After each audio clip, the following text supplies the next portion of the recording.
যোৰহাটৰ মাছৰ হাতত ভয়ংকৰ অগ্নিকাণ্ড জুইত জাহ গ'ল লক্ষাধিক টকাৰ সম্পত্তি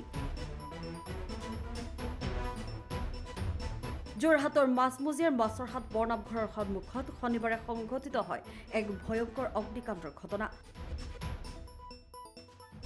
অগ্নিকাণ্ডৰ ফলত এটা বাসগৃহৰ ওপৰ মহলাৰ তিনিটা কোঠা জুইত জাহ যায় অগ্নিকাণ্ডৰ ঘটনা সংঘটিত হয় দীপা দাসৰ বাসগৃহৰ ওপৰ মহলত দীপা দাসে জনোৱা অনুসৰি অগ্নিকাণ্ড সংঘটিত হোৱাৰ সময়ত তেওঁ তলৰ কাপোৰ ধুই আছিল কি কাৰণত জুইৰ সূত্ৰপাত হয় সেই কথা এতিয়াও জানিব পৰা হোৱা নাই বাসগৃহটোৰ ওপৰ মহলাটো তৰ্জাবেৰৰ হোৱাৰ বাবে নিমিষতেই জুয়ে সমগ্ৰ ভৱনটো আগুৰি ধৰে আৰু প্ৰায় 10 মিনিটতে সমগ্ৰ গৃহত জুইত জাহ যায়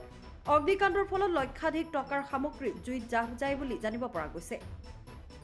অগ্নিকাণ্ড সংঘটিত হোৱাৰ পাছত যোৰহাটৰ অগ্নি নিৰ্বাপক বাহিনীৰ 3খনকৈ বাহন উপস্থিত হৈ অগ্নি নিৰ্বাপিত কৰিবলৈ সক্ষম হয় ৰুমত কাপোৰ ধুই আছিলোঁ বোৱাৰী দুজনীয়ে পানী কঢ়িয়াই আছিলে কি হ'ল মই নাজানো ঘৰত জ্বলি আহিছে আমাৰ বাই শাহুজনীয়ে দেখি চিঞৰাৰ কাৰণে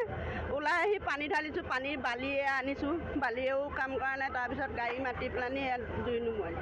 কি নষ্ট হ'ল সব ঘৰৰ বস্তু গড্ৰেজ চকেজ সব শেষ জ্বলি কিহৰ পৰা লাগিলে গম পাই নে কিবা কি একো গম নাপাওঁ চাকি জ্বলি আছিলে নেকি তেনেকুৱা চাকি তেনেকৈ চাকি ক'ত জ্বলাব ওপৰত মানে জুইৰ তলৰ পৰা হৈছে নে ওপৰত আৰম্ভ হৈছে ওপৰতে আৰম্ভ হ'ল কেইটা ঘৰ জ্বলিলে 3টা ৰুম তিনিটা তিনিটা এই ইফালৰ সিহঁতৰ সেই পাকঘৰটোৱে সৈতে 4টা ৰুম ঘৰৰ মালিকৰ নামটো